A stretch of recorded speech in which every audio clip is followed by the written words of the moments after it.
Assalamualaikum warahmatullahi wabarakatuh. Ikuti dan kunjungi channel YouTube Maulizul Akbar NAD. Subscribe, like, share, komen.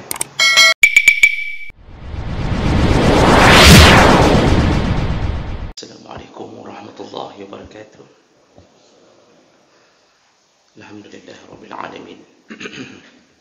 Wa bihi nasta'in 'ala umuri dunya waddin.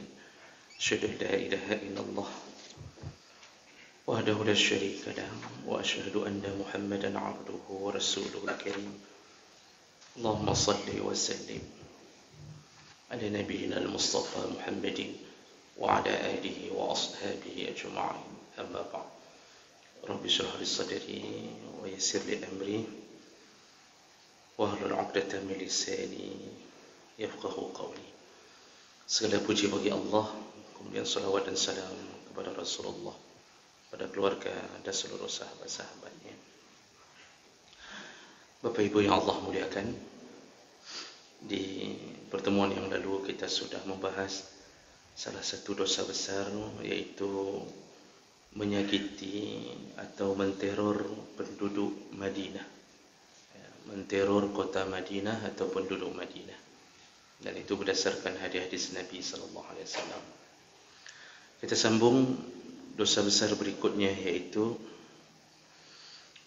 al-muslah bil hayawan ka qat'i syai'in min nahwi anfi aw uzni wa wasmihi fi wajhihi wa ittikhazihi qaradan wa qatlihi li ghairi al-akal.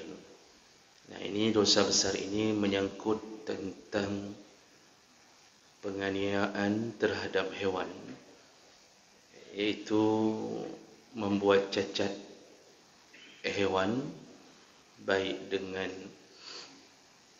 memotong hidungnya atau telinganya, atau membuat tanda dengan mencetak tanda di wajahnya, kemudian menjadikan hewan target atau sasaran dalam sebuah permainan, lalu membunuhnya tanpa ada maksud untuk memakannya.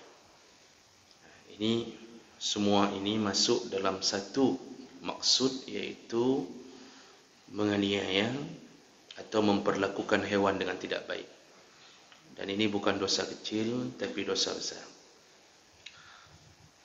Rasulullah sallallahu alaihi wasallam telah mengingatkan umatnya untuk berbuat baik kepada makhluk Allah, melakukan ihsan kepada makhluk Allah.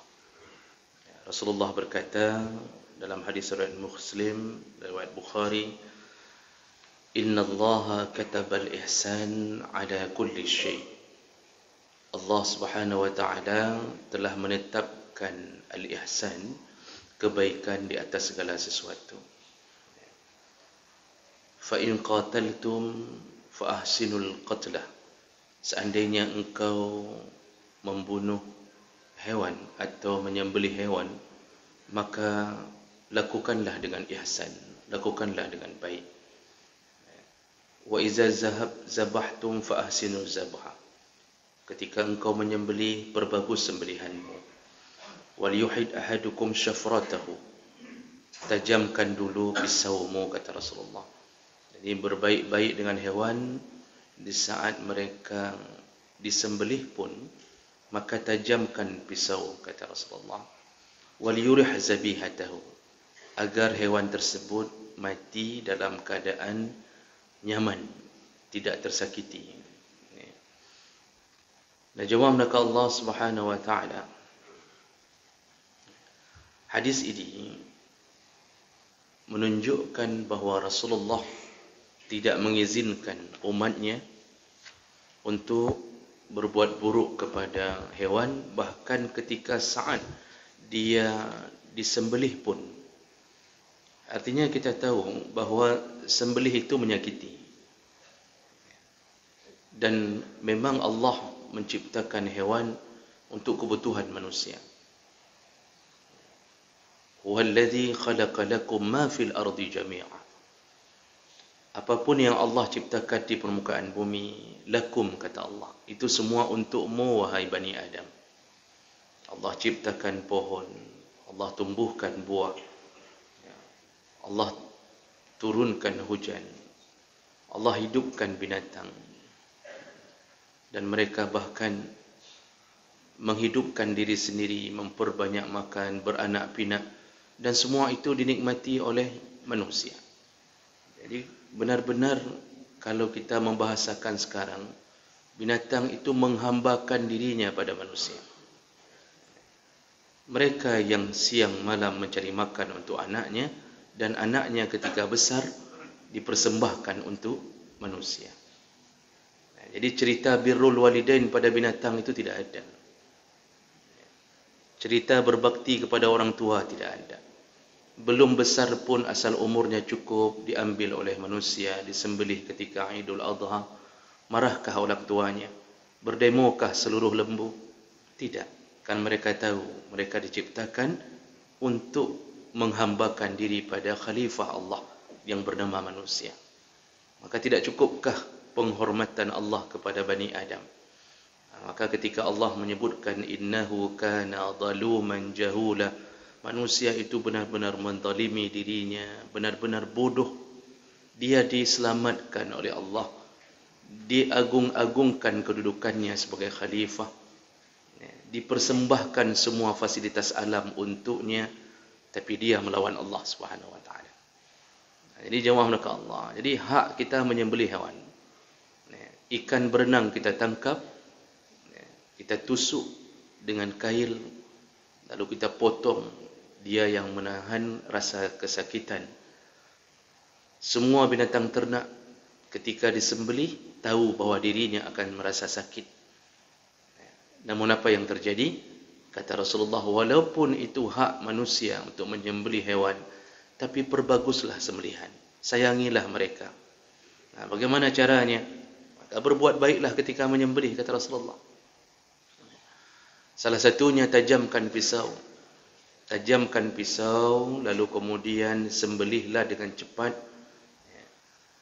Dan bahkan dalam adab ketika berkorban, jangan tampakkan proses penyembelihan kepada teman sesama lembu yang belum disembelih. Itu disebutkan dalam banyak kitab. Jadi kalau mau menyembelih ayam, jangan di depan ayam lain. Menyembelih sapi, jangan di depan sapi lain. Karena itu akan menggetarkan hati, menyakitkan perasaan. Oh, ada yang mengatakan hewan tidak punya perasaan. Rasulullah mengatakan fi kulli kabidin ratbah ajrun. Pada setiap hati yang basah menimbulkan pahala. Maksud hati basah, dia punya insting, dia punya perasaan. Seekor kucing anaknya digilas di tengah jalan, maka kucing mengeluarkan air mata. Melihat anaknya menggelepar-gelepar di tengah jalan, ibunya mendekatinya, meneteskan air mata. Mereka punya perasaan. Namun, keadaan mereka Allah hinakan untuk manusia. Allah hinakan untuk memuliakan kita. Namun mereka bisa jadi jembatan untuk menuju ke surga. Juga sekaligus menjadi lorong menuju ke neraka. Menyakiti hewan dengan berbagai cara adalah salah satu jalan menuju ke neraka. Makanya ketika sahabat melaporkan seorang perempuan kepada Rasulullah bahawa perempuan tersebut memelihara kucing, mengurungnya, lalu kemudian dia tidak memberi makan, matilah kucing ini. Ketika mendengarkan laporan ini, Rasulullah langsung mengatakan, hiya finnar, perempuan itu akan menjadi penduduk neraka.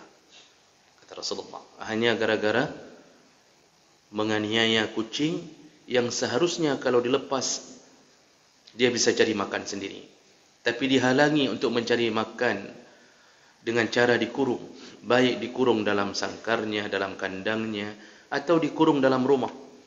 Jadi yang punya rumah pergi, kadang-kadang pergi ke Medan, ke Banda Aceh sampai 3 hari, kucing dikurung dalam rumah agar tidak hilang. Tapi Masya Allah, dia mati ketika pulang pemiliknya dalam keadaan kelaparan. Maka pemilik rumah tersebut dalam neraka. Jemaah Allah, ini berbahaya. Makanya hari ini orang bermudah-mudah menganggap remeh urusan menganiaya binatang. Hari ini gaya hidup memelihara kucing menjadi sebuah tren. Ya, menjadi sebuah tren. Ya, jadi dianggap ini menjadi bonekanya anak-anak. Ya, dengan bulu-bulu yang indah berbagai model. Tapi Masya Allah mereka lupa. Ketika terjadi aniaya terhadap kucing ini dengan mengurung mereka, maka disitulah terbukanya pintu neraka. Jemaah Allah Subhanahu wa taala. Dalam hadis riwayat Ibnu Hibban juga diriwayatkan oleh Imam Ahmad dengan sanad yang bagus dari Malik bin Nadlah qala Rasulullah sallallahu alaihi wasallam ataitu Rasulullah sallallahu alaihi wasallam. Jadi Malik mengatakan aku mendatangi Rasulullah sallallahu alaihi wasallam faqal. Lalu beliau berkata, "Hal tantajju ibila qaumika sihahan fata'dilu ila Musa fata'ta azanaha wa tashqu juludaha." Kata Rasulullah, ketika engkau melihat seekor unta, ini nasihat Rasulullah kepada Malik bin Nadlah. Ketika engkau melihat seekor unta melahirkan anaknya dalam keadaan sihahan, dalam keadaan normal, baik, ya, lengkap seluruh anggota tubuhnya, fata'dil ila Musa, lalu engkau mengambil Musa. Musa itu pisau cukur. Musa itu pisau cukur. Dia ada punya beberapa makna. Musa yang terkenal yang dimaksud dalam bahasa Arab pisau cukur. Tapi kalau Nabi Allah Musa itu ada makna yang lain kata para ulama, yaitu yang disebut Musa yang tertambat, karena dia tertambat di belakang sungai, di belakang istana Firaun. Nah, jadi kata Rasulullah, lalu engkau mengambil pisau, fata'ta azanaha, engkau potong telinga anak unta tersebut, lalu engkau watashukku juludaha, lalu engkau robek kulitnya, wataqulu hazi sarim, lalu engkau ketika dia besar engkau mengatakan dia lahir dalam keadaan tidak ada telinga, padahal engkaulah yang memotongnya.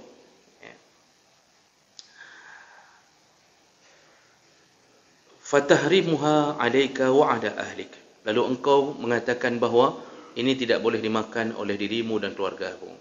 Maksudnya karena binatangnya cacat. Jadi padahal dia dulu yang mencacatkan. Dia yang mencacatkan, lalu dia mengatakan ke orang lain bahawa ini lahir dalam keadaan cacat. Lalu kemudian Rasulullah sallallahu alaihi wasallam menyebutkan sebuah ancaman. Fa kullu ma ataka Allah halun, semua yang Allah datangkan kepadamu halal. Sa'idullah asyaddu min sa'idik, lengan Allah lebih kuat daripada lenganmu. Wa musallah asyaddu min musaka, dan pisau Allah lebih tajam daripada pisaumu. Maksud Nabi, yang engkau gunakan lenganmu di dunia untuk menyakiti hewan, ketahuilah lengan Allah lebih kuat daripada lenganmu. Allah akan membalas perbuatanmu. Lalu engkau gunakan pisau untuk memotong bahagian tubuh dari hewanmu, maka pisau Allah lebih tajam daripada pisaumu. Nah, ini ancaman Nabi bagi mereka yang suka menyakiti hewan dengan cara memotong bahagian tubuhnya, membuat cacat.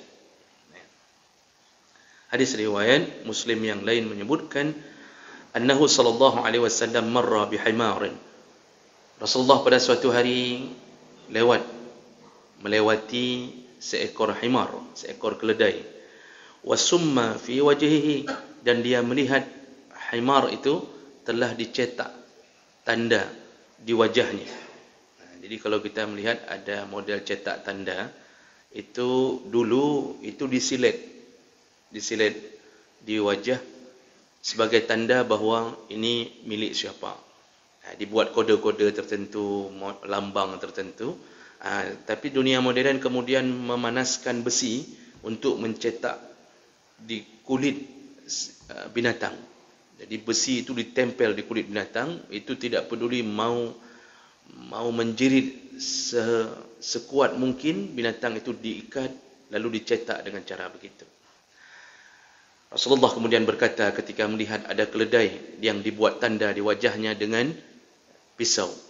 Apa kata Rasulullah? La'anallahu alladhi wasamahu. Allah laknat orang yang membuat tanda pada hewannya. Arti tanda yang menyakitkan. Tapi kalau tanda seperti kalung, selama tidak mencekik binatang tersebut, tidak mengapa. Memberi tanda ada lonceng di kepala lembu, itu tidak mengapa. Namun yang dimaksud di sini yang berbentuk kai, berbentuk besi, berbentuk mengeluarkan darah si hewan untuk membuat tanda. Ini diharamkan. Dan kemudian dalam hadis yang lain Rasulullah juga melaknat. La'ana Rasulullah sallallahu alaihi wasallam man ittakhadha syai'an fihi ar-ruh ghardan. Rasulullah melaknat orang yang menjadikan sesuatu yang mempunyai nyawa sebagai sasaran permainan. Kalau mungkin bahasa kita sasaran pukul, sasaran tembak. Jadi main seperti main siapa seekor ayam diikat, karena pernah terjadi, yaitu hadis dari Ibnu Umar. Ibnu Umar mendatangi, sedang melewati satu area, satu jalan, dan dia melihat ada remaja yang mengikat ayam, lalu mereka berlomba. Berlomba siapa yang melempar dari jauh ayam itu terkena ayam, maka dialah pemenangnya. Nanti akan mendapatkan hadiah fulan-fulan contohnya. Jadi dijadikannya ayam sebagai sasaran tembak, dijadikan permainan. Nah, di sini Rasulullah sallallahu alaihi wasallam melaknat orang-orang yang melakukan permainan ini. Ini sama dengan hukum mengadu ayam. Juga sama dengan mengadu domba. Tapi domba beneran, Pak. Karena mengadu domba yang satu lagi, yang makna majazi, itu juga dosa besar tapi versi yang lain. Semua yang kita jadikan sasaran untuk keuntungan kita, tapi hewan yang kita jadikan sasaran, dia yang ditanduk, dia yang dipukul, lalu kita yang mendapatkan keuntungan, itu semua termasuk perbuatan yang terlaknat. Dan nanti hewan tersebut akan menjadi saksi untuk meminta keadilan dari Allah. Makanya ada beberapa hadis yang diriwayatkan oleh Imam Nasai, Ibnu Hibban dari Umar bin Syarid. Rasulullah sallallahu alaihi wasallam menyebutkan, man qatala usfuran abathan ajja ila Allah yaumal qiyamah yaqulu ya rabbi inna fulanan qatalani abathan wa lam yaqtulni manfa'ah. Ada orang yang kadang membunuh hewan, itu tidak ada maksud, hanya untuk bermain-main. Jadi bawa parang, ketemu ayam, langsung pukul. Lewat jalan-jalan, ketika jogging, ketemu kucing, langsung tembak. Ada yang kadang-kadang budi angin. Itu ada yang suka nembak-nembak. Sasarannya kepada hewan yang tidak boleh dibunuh dan tidak diambil manfaat.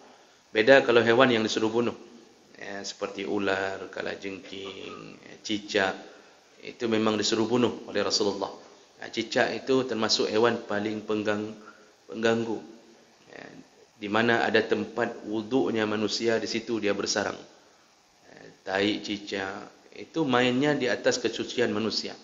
Maka Rasulullah mengatakan yang membunuh cicak sekali pukul 100 pahalanya. Yang membunuh cicak 2 kali pukul baru mati, setengah dari 100, 50 pahalanya. Yang membunuh cicak 3 kali pukul baru mati, setengah dari 50, berarti cuma 25 pahalanya. Yang berusaha membunuh cicak tidak mati-mati, tidak ada pahalanya. Jadi kalau nggak mati-mati nggak ada pahalanya. Dan ini berpahala. Membunuh ular, anjing hitam atau kalbun akur, anjing liar yang rabies, itu juga disuruh bunuh.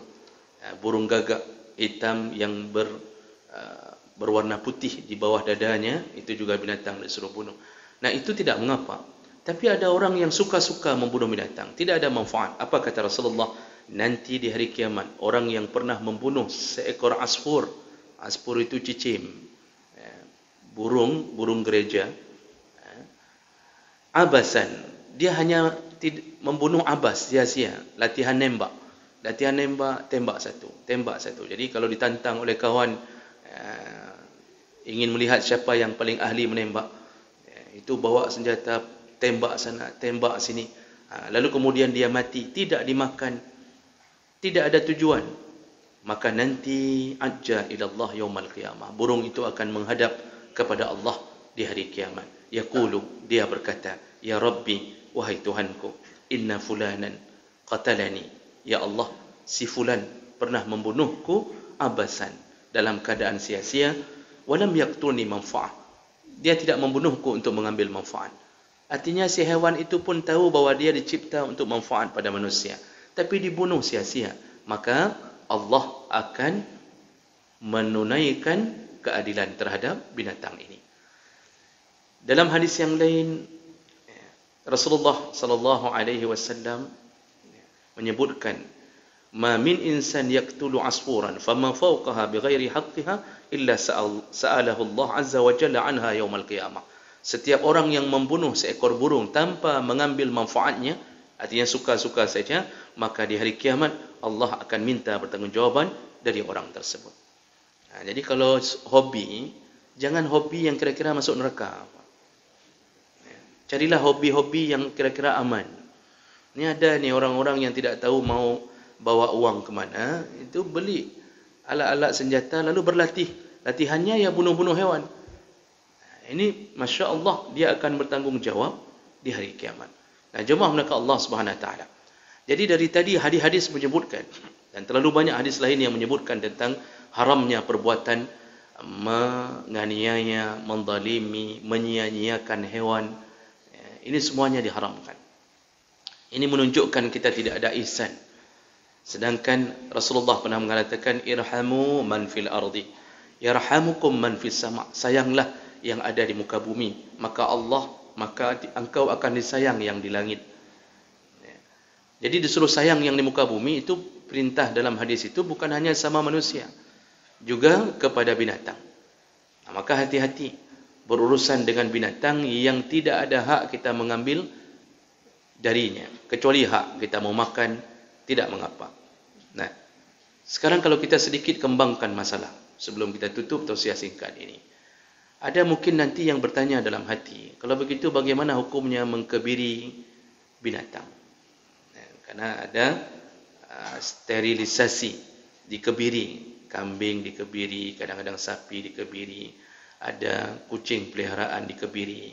Nah, jemaah menakat Allah, khusus masalah kebiri atau al-ikhsa, itu saya coba cari datang, cari informasi dari pandangan 4 mazhab. Ternyata tidak ada satu pun yang mengharamkan dikebiri kecuali dengan alasan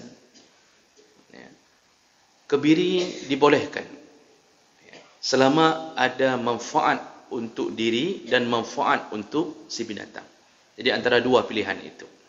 Karena kebiri kadang-kadang bermanfaat bagi si hewan sendiri. Kadang-kadang dia tidak ingin lagi disakiti dengan menyusui, maka kita kebiri. Atau dagingnya bisa lebih enak dengan dikebiri. Makanya Imam Hambali pun dalam kurban memilih lebih menyukai daging dari hewan yang dikebiri daripada yang tidak dikebiri. Jadi Imam Hanafi, Imam Malik, Imam Syafi'i, Imam Hambali semuanya mengatakan dibolehkan kebiri, namun ada syarat-syarat tertentu selama ada manfaat.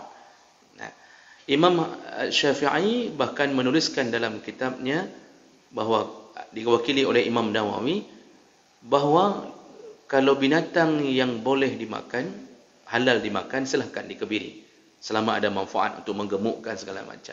Tapi binatang yang tidak bisa dimakan tidak boleh dikebiri. Itu pandangan dalam mazhab Syafi'i. Jadi kebiri tidak dianggap menyiksa. Tidak dianggap menyiksa. Proses sterilisasi ini ada unsur manfaat di dalamnya. Begitu juga dengan kucing dikebiri. Jadi ada fatwa yang muncul tentang kucing yang dikebiri. Jadi kucing supaya tidak beranak, dia menjadi pelipur lara di dalam rumah tangga si yang punya rumah. Jadi supaya tidak terganggu dengan banyaknya anak. Karena kucing sekali beranak itu mencapai 5, 6. Akhirnya dikebiri supaya tidak beranak. Maka ternyata fatwa ulama pun masih membolehkan kalau syaratnya agar si kucing tidak terlalu memproduksi banyak anak sehingga mengganggu kehidupan dalam rumah, masih dibolehkan. Nah, jadi jemaah melakukan Allah, ini ada kebolehan, dan satu-satunya yang kami dapatkan keterangan dibolehkan menyakiti hewan, hewan yang normalnya tidak boleh disakiti tapi boleh disakiti, di dalam kitab Asnal Matalib, salah satu kitab dari mazhab Syafi'iyah, itu ulama besar Syafi'i ternyata bersepakat hewan yang boleh kita sakiti yaitu ketika dia mengganggu kehidupan tetangga. Contoh dicontohkan dalam kitab ayam. Ayam itu milik tetangga kita. Tapi kerjanya dia tinggal di sana, makan di sana, tapi buang hajatnya ke rumah kita. Jadi setiap kali kita pulang penuh dengan tai ayam depan rumah. Kata para ulama, langkah pertama ingatkan yang punya. Tolong suruh ambil, tolong suruh kandangkan. Ternyata yang punya pun otaknya otak ayam. Yang punya lembu, yang punya kambing, lepaskan, masuk ke kebun orang, masuk ke pagar orang. Kita ingatkan malah dia marah. Baru kita ambil kesimpulan rupanya sama-sama sapi, sama-sama lembu, cuma berbentuk dengan fisik yang berbeda. Lalu langkah kedua, kalau itu sudah kita ingatkan ke pemilik, ternyata tidak digubris, langkah kedua boleh dengan cara menghardik, mengusir dengan kasar binatang tersebut. Nah, itu langkah kedua. Jadi di saat itu dibolehkan menendangnya, tentu tidak sampai memotongnya, menendangnya, mengusirnya dengan kasar, dibolehkan. Ternyata tidak mempan. Yang namanya binatang, ya mana mereka peduli tentang cacian kita, paham pun tidak kadang. Makanya ada orang-orang yang diberi peringatan tidak paham, itu memang sama dengan yang model-model kaki empat itu. Hari ini kita usir, hari ini kita caci, besok dia datang lagi, masuk lagi ke dalam pagar, buang hajat lagi, makan lagi bunga, dengan pot-potnya bahkan sekaligus. Walaupun sudah out model sekarang, tapi itu kan sisa-sisa kejayaan. Apa yang dilakukan langkah ketiga? Ternyata ulama-ulama menyebutkan kalau sudah dua langkah ditempuh tidak berhasil, dibolehkan membunuh binatang tersebut. Langkah ketiga. Jadi dibolehkan membunuh binatang ternak orang yang mengganggu setelah melewati 3 tahap, setelah melewati 2 tahap. Ayam yang mengganggu terus-terusan, itu dibolehkan untuk membunuhnya walaupun tanpa memberitahu kepada pemiliknya. Namun jangan dimakan. Jadi silakan bunuh, tanam. Mati, tanam. Jangan bunuh untuk dikonsumsi. Setelah kita masak, kita berikan untuk tetangga. Waktu selesai dia makan, baru kita tahu, nya manok kah ro ke. Paju, cok, paju.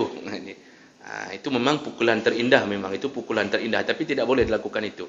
Berarti kita ada tujuan mengambil manfaat di balik pembunuhan tadi. Jadi hanya boleh dibunuh, kalau diparangi langsung sembelih, matikan dia, tanam. Dan tidak perlu memberitahu kepada tetangga. Biarkan dia mencarinya. Nah, ini kalau sudah 2 langkah dilewati. Jadi jangan langsung main hantam kromo, baru masuk pertama langsung kita bunuh. Ini kita dibunuh berikutnya oleh tetangga tersebut. Nah, jadi jemaah melakukan Allah Subhanahu Wa Taala, cuma ini yang kami dapatkan proses dibolehkan menyakiti hewan yang tetangganya berotak seperti otak hewan. Selain itu tidak dibolehkan. Baik, demikian, semoga bermanfaat dan semoga kita bisa menjaga diri dan berlemah lembut kepada hewan yang Allah ciptakan untuk kita. Subhanakallahumma wa bihamdik, asyhadu an la ilaha illa anta, astaghfiruka wa atubu ilaik. Wassalamualaikum warahmatullahi wabarakatuh.